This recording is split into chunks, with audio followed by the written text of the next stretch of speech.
সুপ্রিয়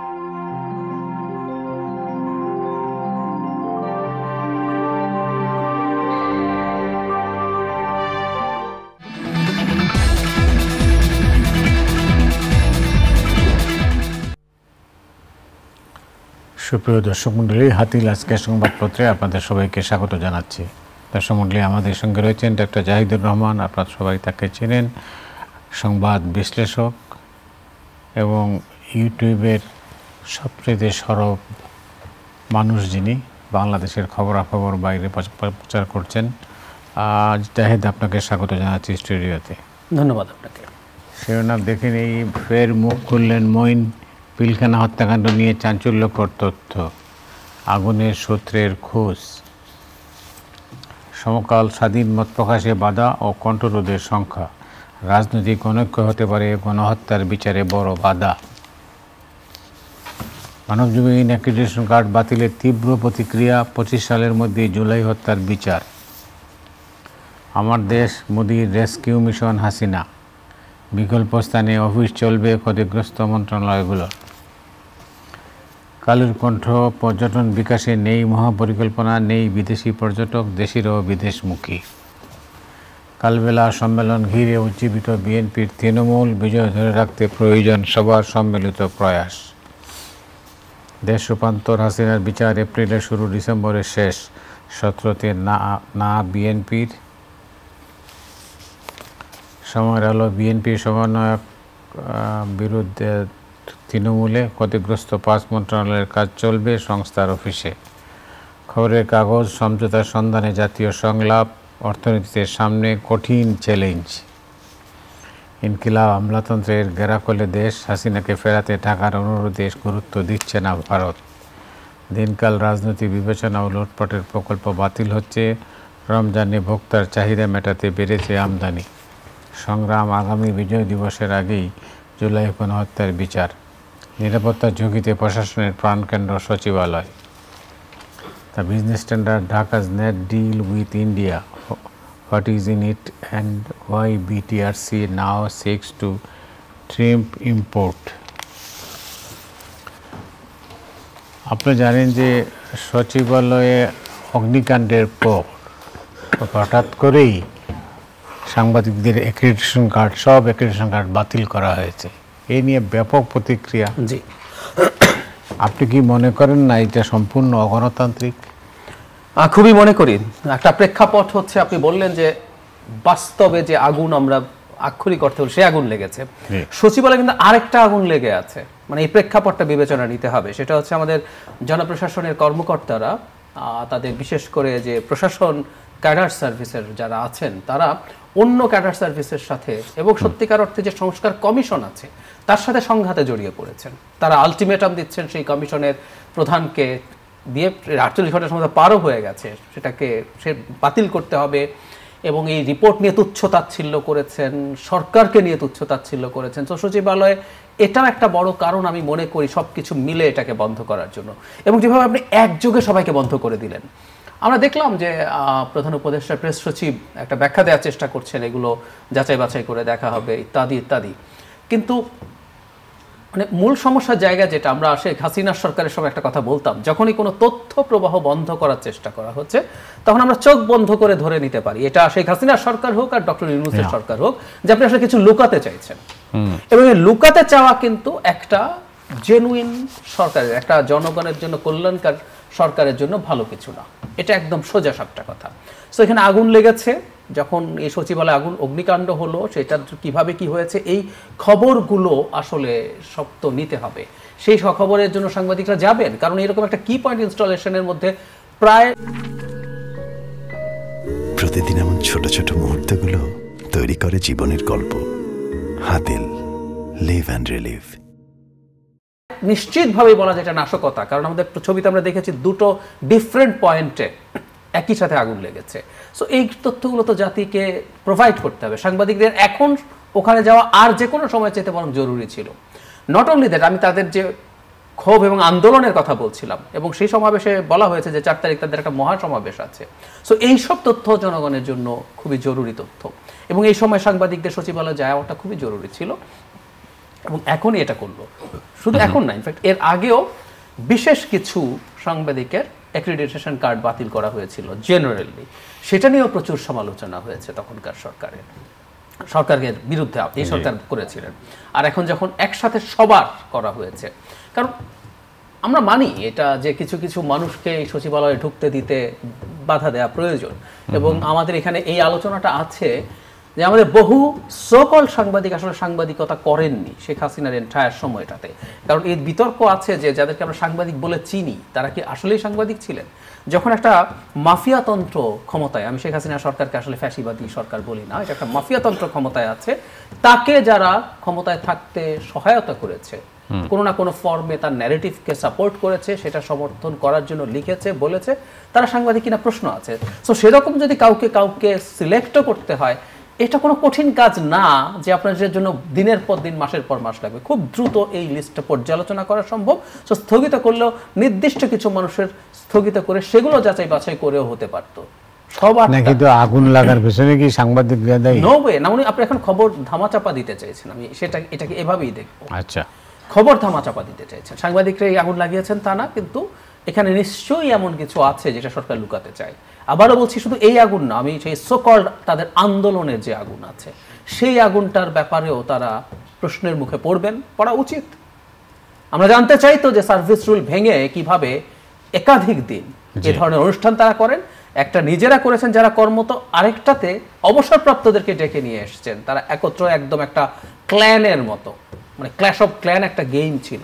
সো এই ক্ল্যান অন্য ক্ল্যানগুলোর সাথে ক্ল্যাশ করছেন, এবং এই যে আমাদের জনগণের এই সব প্রশ্নের জবাব তাদের কাছ থেকে যা পাওয়ার আছে, তো শেখ হাসিনা সরকার টিকে থাকার পেছনে মানে আমলাতন্ত্র সবাই কাজ করেছে তার অধীনে, কিন্তু অন্তত দুটি ক্যাডার খুব সিরিয়াসলি এই অবৈধ ক্ষমতা টিকিয়ে রাখার জন্য কাজ করেছে।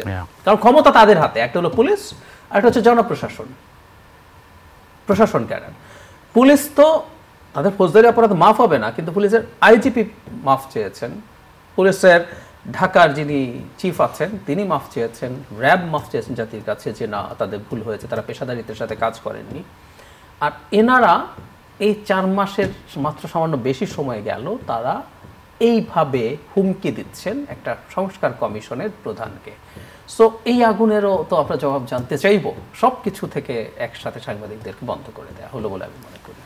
সমকাল এই প্রসঙ্গে যে রিপোর্টটা দিয়েছে যে স্বাধীন মত প্রকাশে বাধা ও কণ্ঠরোধের আশঙ্কা, এটা নতুন যে আইনটা আছে সেটাও আছে। এখন যে এখানে মানুষ যাচ্ছে, মানে আমরা এই সরকারের সময় একটা প্রশংসাই সরকারকে সবাই করেছিল, সেটা হলো সরকার, মানে আমি বলছি না এখনো মিডিয়া খুব ফ্রি হয়ে গেছে, এখনো কিছু কিছু মিডিয়া আছে তাদের নানা রকম ভয় ভীতি আছে, প্লাস 15 বছরে তাদের এক ধরনের ভীতির কারণে সেলফ সেন্সরশিপ তৈরি হয়েছে, সেটা ভেঙে আসে। কিন্তু সরকারের দিক থেকে কোনো বাধা দেয়া হচ্ছে এই অভিযোগ আমি মিডিয়ার কাছে শুনি নাই। আমাদের পরিচিত অনেকেই আছেন যে কখনো সরকার থেকে কিছু বলা হয়েছে এটা করা যাবে ওটা করা যাবে না, কিন্তু এই প্রথম শুরু হয়ে গেল আমি মনে করি। সো এটা খুবই অ্যালার্মিং সাইন, এবং এই সরকারের যে ইমেজ আছে বহির্বিশ্বে, বিবিসি খবর দিয়েছে 5 জন সাংবাদিকের চাকরি গেছে, এটা তো সময় টেলিভিশনের একই সাথে এক্স্যাক্টলি ঘটনাগুলো একই সাথে ঘটছে। এটা যে সরকারের অংশ না, কিন্তু সরকার কি ব্যবস্থা নিয়েছে এই জিনিসটা জানতে হবে। একজন খুবই আলোচিত সমন্বয়ক, তবে আমি আজকে উল্লেখ করতে চাই তিনি ওনার ওখানে যাওয়াটা উনি বিভ্রান্ত হয়ে গেছেন এবং ভুল করেছেন, উনি স্বীকার করেছেন, এটাকে আমি প্রশংসা করতে চাই। কিন্তু উনি গেছেন, তালিকা দেওয়ার কথা তিনি অস্বীকার করছেন, কিন্তু ওই প্রতিষ্ঠানের যিনি ওনার তিনি কিন্তু সেটাকে এন্ডোর্স করেছেন। আর এটাও আর একটা সারপ্রাইজিং ব্যাপার, এই প্রসঙ্গ যখন আসলোই তখন বলি, মানে এটা এএফপিতে আসছে একটা পর্যায়ে, বাংলাদেশের কোনো মিডিয়া এটা পাবলিশ করেনি। আমি এই বাংলাদেশের আমার চোখে পড়েনি, অন্তত আমি খোঁজার চেষ্টা করেছি, কারণ সামাজিক মাধ্যমে এটা নিয়ে কথাবার্তা হচ্ছিল। তাহলে আমার তো এই প্রশ্ন মাথায় আসছে যে তারা কেন এটা পাবলিশ করছেন না। তার মানে এই অভ্যুত্থানে যারা নেতৃত্বের অবস্থানে ছিলেন, মিডিয়া কি তাদের প্রতি কোনো রকম কোনো কারণে তাদেরকে ভয় পাচ্ছেন যে এটা দেওয়া যাবে না? কে তাদেরকে বলেছে? আমরা তো এগুলো জানতে চাই। এটা আমরা তো শেখ হাসিনার মিডিয়া হিসেবে এটাকে দেখতে চাই না। তো ওই ঘটনাও ঘটলো, এবং এটা যখন এএফপিতে হয়েছে, এটা গ্লোবালি সার্কুলেটেড হয়েছে, সাথে অ্যাক্রিডিটেশন কার্ড বাতিল, সবকিছু যদি একত্র করি এটা তো সোশ্যাল মিডিয়ায় আরো নানা খবর। জি, যাই হোক, এই যে জুলাই বিপ্লবের ঘোষণাপত্র মঙ্গলবার, কি কি মনে হয় আপনার? আপনি কি জানেন কিছু? আমি কিছুটা জানি। এটা ইনফ্যাক্ট আজ সন্ধ্যার পর থেকে প্রথম মানে খুবই টিজারের মতো করে সবাই 31 ডিসেম্বর নাও অর নেভার এরকম একটা স্ট্যাটাস এই মুভমেন্টের সাথে জড়িত যারা ছাত্র ছিলেন তারা সবার অ্যাকাউন্ট থেকে দিচ্ছিলেন। তারপর ধাপে ধাপে তারা আনফোল্ড করলেন যে এটা এখন এটা আমি মেলাতে পারি। আমাদের মনে আছে নিশ্চয়ই জাতীয় নাগরিক কমিটি এবং বৈষম্য বিরোধী ছাত্র আন্দোলন যেদিন রাষ্ট্রপতিকে সরানোর জন্য 48 ঘন্টার আলটিমেটাম দিয়েছেন, ছাত্রলীগকে নিষিদ্ধ করার আলটিমেটাম দিয়েছেন, সেদিনই তারা বলেছিলেন প্রক্লেমেশন অফ সেকেন্ড রিপাবলিক এবং নতুন কনস্টিটিউশন লেখার কথা। এখন তারা যদি সেটা প্রক্লেম করেন তার মানে তারা এক্সিস্টিং কনস্টিটিউশনকে বাতিল করবেন এবং একটা বিপ্লবী সরকার তৈরি হবার আলাপ আনবেন এবং পুরনো যে ব্যবস্থার মধ্যে দিয়ে আমরা চলছিলাম সেগুলো সবগুলোকে বাতিল করবেন। আসলে আমি একটু গোড়াতে যাই। এই গণ অভ্যুত্থান শেষ হওয়ার সাথে সাথে আমাদের সাফল্যের পরপর কিছু মানুষ এই গণ অভ্যুত্থানকে বিপ্লব হিসাবে বলার চেষ্টা করেছেন, সংজ্ঞায়ন করার চেষ্টা করেছেন। এটা কোনোভাবেই বিপ্লব ছিল না, কিন্তু বলতে চেষ্টা করেছেন। বিপ্লব হলে যেটা আপনার এক ধরনের অধিকার তৈরি হয় যে আপনি একটা বিপ্লবী সরকার করবেন এবং প্রিভিয়াস যত সিস্টেম ছিল সব আপনি শেষ করে দিয়ে কাজ করবেন। আমি এখন তাদের এটার ব্যাপারে আমি খুবই আশঙ্কা বোধ করছি।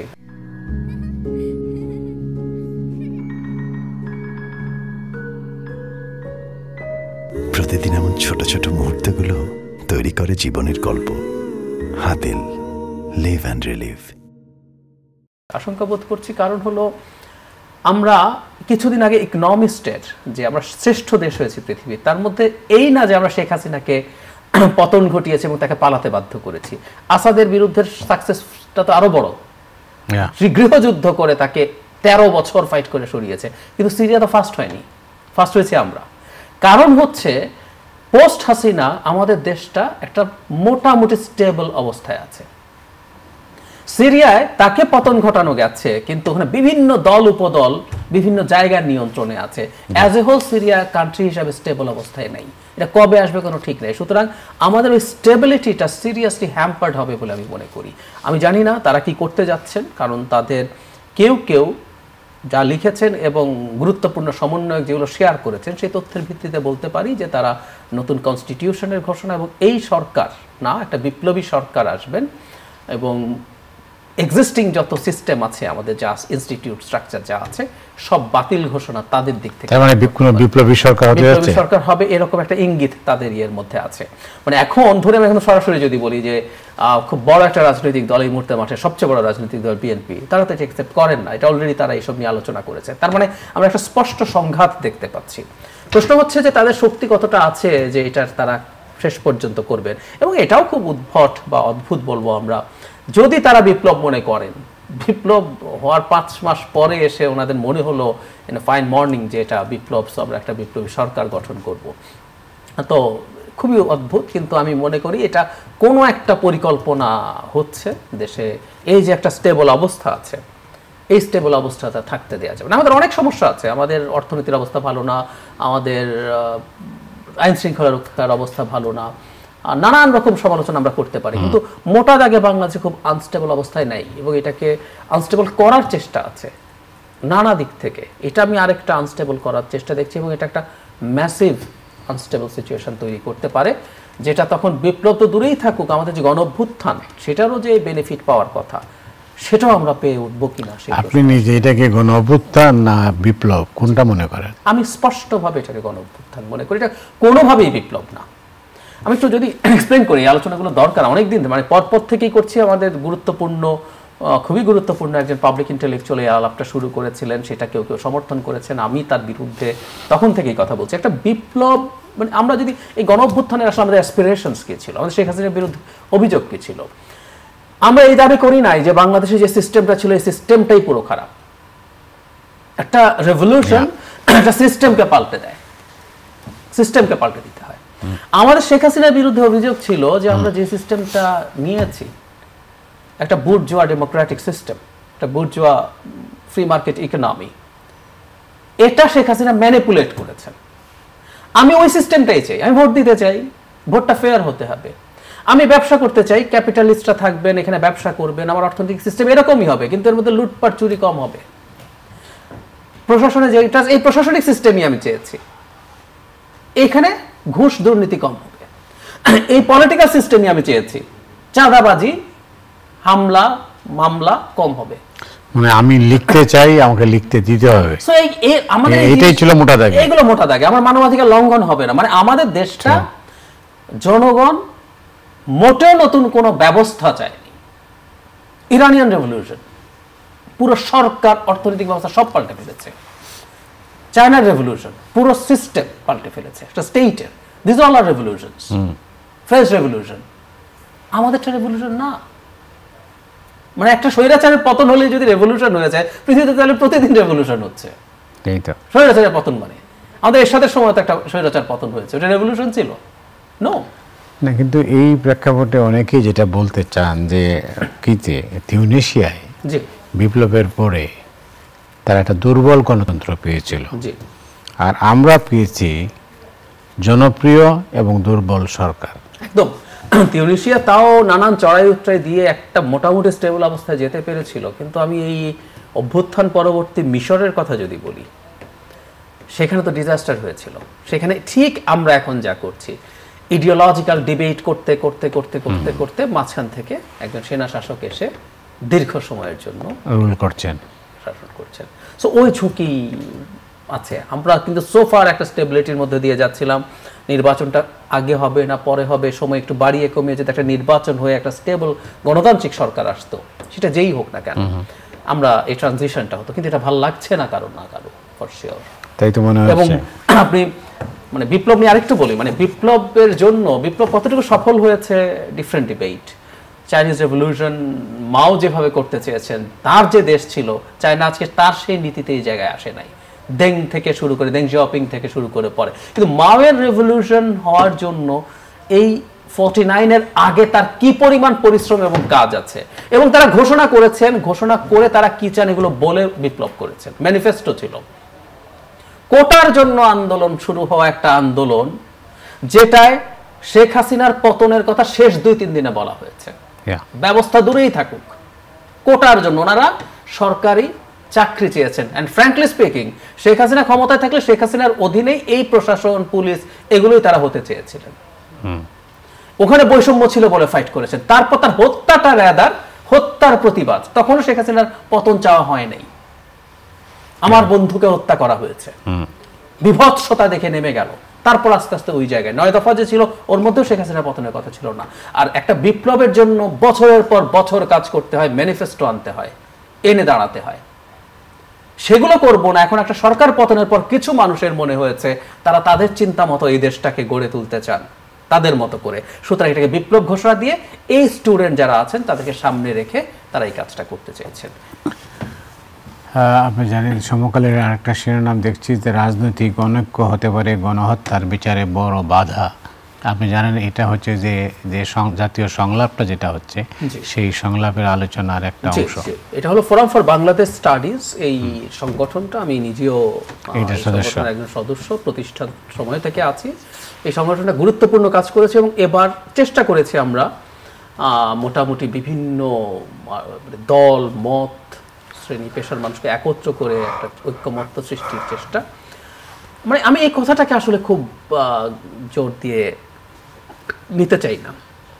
ঐক্য দরকার আছে, কিন্তু গণহত্যা বা ক্রাইম এগেইনস্ট হিউম্যানিটি, আমরা গণহত্যা আসলে খুব সহজে বলি, কিন্তু টেকনিক্যালি এটা আসলে গণহত্যা না, এটা মানবতা বিরোধী অপরাধ। সেটা বিচার আমার মনে হয় সরকার তার মতো করে করে যাওয়া দরকার।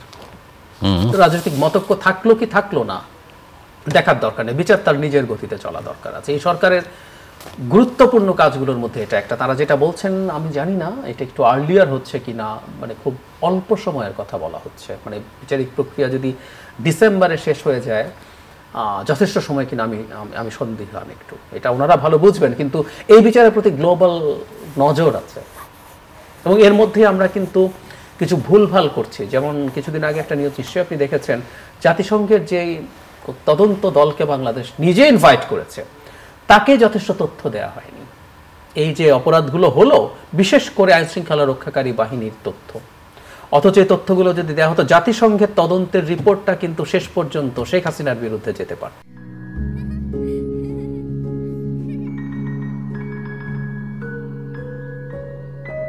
প্রতিদিন এমন ছোট ছোট মুহূর্তগুলো তৈরি করে জীবনের গল্প। Hatil, live and relive. কারণ উনি হলেন মূল হুকুমদাতা।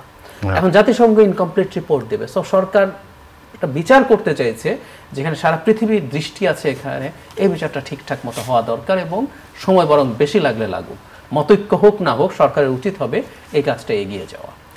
আচ্ছা জাহিদ, আপনি তো 2024-এর পুরো ব্যাপার কি ঘটেছিল, কি ঘটবে এটা নিয়ে অনেকবার আলোচনা করেছেন, আপনার এই অনুষ্ঠানেই আপনি বহুবার করেছেন। আপনার দৃষ্টিতে 2025 কেমন যাবে? আমাদের জন্য খুব ক্রুশিয়াল একটা সময়, কারণ আমরা অলরেডি যে আলোচনা করেছিলাম যে আরব স্প্রিং নিয়ে যে আলোচনা হয় সেখানে খুব অল্প দেশের কপালে, যেমন এই যে সিরিয়া তো একটা আরব স্প্রিং এর কান্ট্রি, 11 সালে তিউনিসিয়ার পরে যে কয়টা ইনস্ট্যান্টলি শুরু হয়েছিল তার মধ্যে সিরিয়া একটা, সেটা 13 বছর গৃহযুদ্ধে ধ্বংস হয়ে গেছে। তো সুতরাং এটার পরবর্তী সেটেলমেন্ট কিন্তু কঠিন, কারণ হচ্ছে দীর্ঘমেয়াদী যে স্বৈর শাসনগুলো থাকে সে প্রত্যেকটা সিস্টেম ধ্বংস করে এবং তার বেনিফিশিয়ারি বিভিন্ন জায়গায় রেখে যায়। তখন যারা এই অভ্যুত্থানে নেতৃত্ব দেন, বিভিন্ন স্টেক হোল্ডার্স থাকেন, তাদের যথেষ্ট রকম ধৈর্য, অ্যাকোমোডেটিভ মেন্টালিটি এবং পরস্পরের সাথে সংঘাতে জড়িয়ে না পড়ার চেষ্টা, এগুলো থাকতে হয়। আমরা খুবই খুবই ক্রুশিয়াল একটা টাইম 25 সাল, আমার কাছে মনে হয় 24-এর চাইতে টু সাম এক্সটেন্ট বেশি ক্রুশিয়াল হবে, কারণ আমরা আমাদের সেটেলমেন্টে আসতে পারবো কিনা, আমরা আমাদের দেশের গণতান্ত্রিক ট্রান্সফরমেশনে যেতে পারবো কিনা। নানান জনের নানান ভেস্টেড ইন্টারেস্ট আছে, যেহেতু এখন একটা ভ্যাকিউম আছে, এখানে একটা খেলাফত কায়েম করে ফেলা যায় কিনা দেখি, কেউ চেষ্টা করছেন, একদমই আছেন। তো এরকম বলছি, এরকম নানান মানুষ তাদের নানান ইচ্ছা নিয়ে আসবেন, এবং শুধু সেটা না, তাদেরকে আসলে সামনে আমরা দেখব তাদের পেছনে প্রচুর প্লেয়ার্স আছেন। এখন বাংলাদেশ যদি একটা আনস্টেবল কান্ট্রি হয়, এটা তো ধরুন শেখ হাসিনার পারপাস সার্ভড হয়, উনি সেটার জন্য চেষ্টা করবেন। ভারতের পারপাস সার্ভড হয়, ভারত দীর্ঘদিন বলেছে শেখ হাসিনা ভালো না, তার অনেক সমস্যা আছে, কিন্তু সে না থাকলে বাংলাদেশ আনস্টেবল হয়ে যাবে, বাংলাদেশে ইসলামিস্ট চিন্তা, ইসলামিস্ট জঙ্গিবাদ মাথা চাড়া দেবে।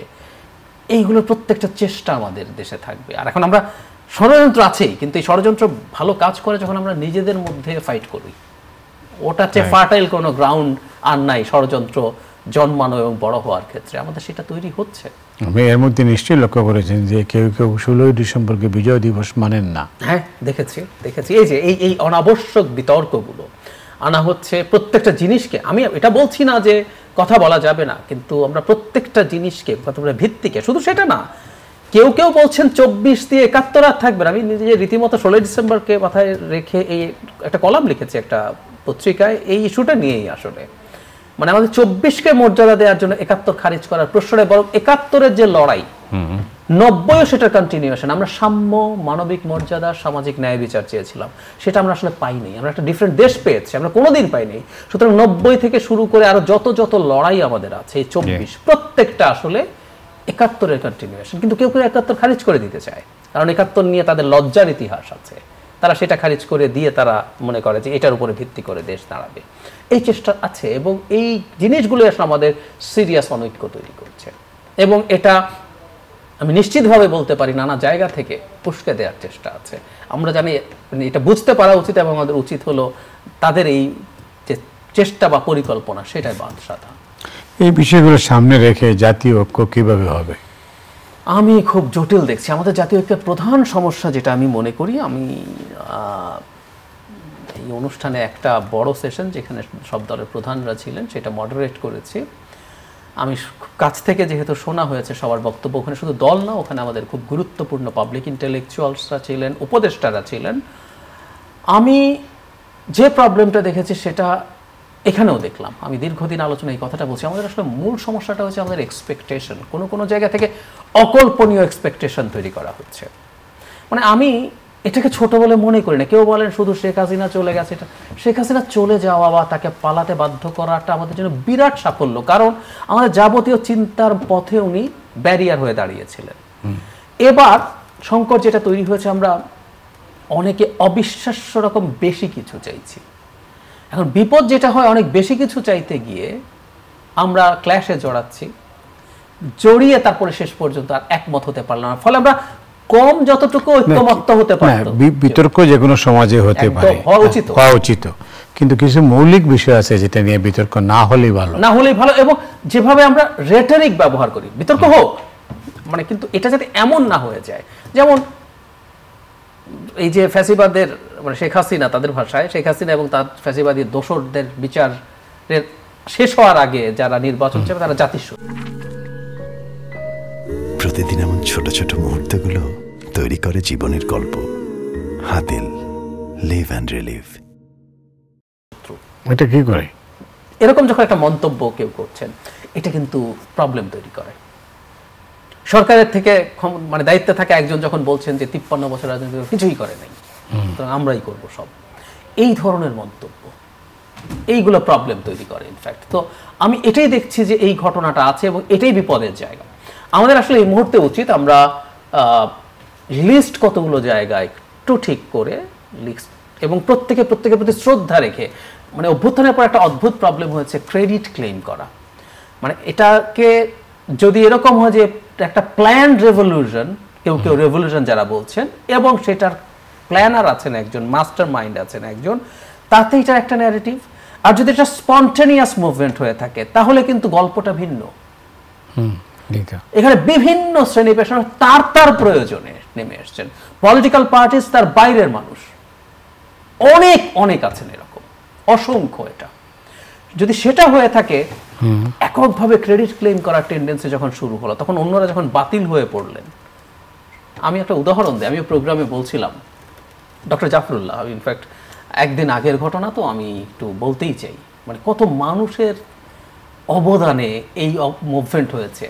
ওই ভদ্রলোকের তো কিডনি নষ্ট ছিল দুটো, মানে পুরোপুরি কিডনি ফেলিয়ার ছিল। উনি ডায়ালাইসিস নিতেন, উনি লাস্ট কয়েক বছর ডায়ালাইসিস নিয়ে বেঁচেছিলেন। আমি ওনার সাথে বহুদিন কাজ করেছি, ওনার ডায়ালাইসিসের বেডের পাশে বসে, এবং আমি গিয়ে দেখেছি আরেকজন তার সাথে কিছু একটা কাজ করছে। উনি ডায়ালাইসিস শেষ করে ওই রুম থেকে রাস্তায় চলে এসছেন, এগুলো আমি সাক্ষী, আমি দেখেছি। একটা পর্যন্ত হাঁটতে পারতেন না, ওনাকে হুইল চেয়ারে করে নিয়ে আসা হতো, এবং আমরা আফসোস করেছি 5 অগাস্টে অনেকেই, যে মানুষটা দেখে যেতে পারলো না। একজন ডক্টর জাফরুল্লাহ বছরের পর বছর কি লড়াইটা করেছেন, এই লড়াই কি এই শেখ হাসিনার বিরুদ্ধে যে লড়াই, তার জন্য খুব গুরুত্বপূর্ণ রোল প্লে করে নাই? অবশ্যই করেছে। এরকম বহু মানুষ, কিন্তু এটা তো স্বীকার করা হচ্ছে, এটা হচ্ছে সমস্যা। এখন যখন এগুলো করা হলো না, তখনই আসলে এই প্রবলেমগুলো তৈরি হলো। কারণ জুলাই অগস্টে অনেক কিছু ঘটনা ঘটেছে, এর আগে 15 বছর ধরে অনেক ঘটনা ঘটেছে। শুধু মানে রাজনৈতিক দলের কর্মীরা 10-15 বছর এলাকায় যেতে পারে নাই, ঢাকায় রিক্সা চালিয়েছেন, এই ঘটনা প্রচুর। জনাব মির্জা ফখরুল ইসলাম আলমগীর একদিন কেঁদে ফেলেছিলেন একটা সভায় এই কথা বলতে গিয়ে। আমি নিজে এরকম মানুষজনকে দেখেছি। আমি রেস্টুরেন্টে বয়ের কাজ করছি, আমার সাথে সামহাউ চিনে এসে পরিচয় দিয়েছে, দেখেছি। তো সো শেখ হাসিনার পতন এইরকম একটা বিরাট অংশের অ্যাকুমুলেশন। কিন্তু আমরা দেখলাম যে না, ক্রেডিট ক্লেম করা শুরু হয়ে গেল, ব্যর্থতা 28 অক্টোবর আপনারা পারেননি কেন বলা শুরু হয়ে গেল। এই ঘটনাগুলো আসলে এই বিভেদ তৈরি করেছে, এবং আমি আসলে আর আশাবাদী না যে আমরা মেজর কিছু তার একমত হতে পারবো। এখন লাস্ট যেটা চেষ্টা করা দরকার, লিস্ট কিছু পয়েন্ট আনা, সেগুলো নিয়ে আলোচনা করে ঠিক করা। আর আলোচনারও টেন্ডেন্সি নাই। মানে আমি যেহেতু এই কাজটা করেছি, আমি ঘোষণা করে দিই রাষ্ট্রপতি 48 ঘন্টার মধ্যে যেতে হবে, কারোর সাথে কথা নেই। এরপর যখন সবাই অনেকেই বাদ সাধলো, এবার আলোচনা করতে গেলেন, করব কি করব না সেটা না, কিভাবে করব, মানে এটা করতেই হবে, কিন্তু কিভাবে করবো আলোচনা করতে পারে। অথচ হতে পারতো যে সবাই মিলে বসে, যাদের চিন্তায় এসছে তারা যদি বলতেন, সবার সাথে বসতেন, বসে হ্যাঁ আমরা এটা চাই, আপনি কি বলেন, তখন হয়তো এই কাজগুলো সহজে হতো। কিন্তু আমি দেখলাম না, আমাদের এই বিভেদের চেষ্টা দুই দিক থেকেই আমার মনে হয় আছে। শেষ করতে হচ্ছে। অনেক ধন্যবাদ আপনাকে। আপনাকেও ধন্যবাদ। দর্শক, আজ রাতের মতো এখানে বিদায় নিচ্ছি। আগামীকাল আবার দেখা হবে। শুভরাত্রি।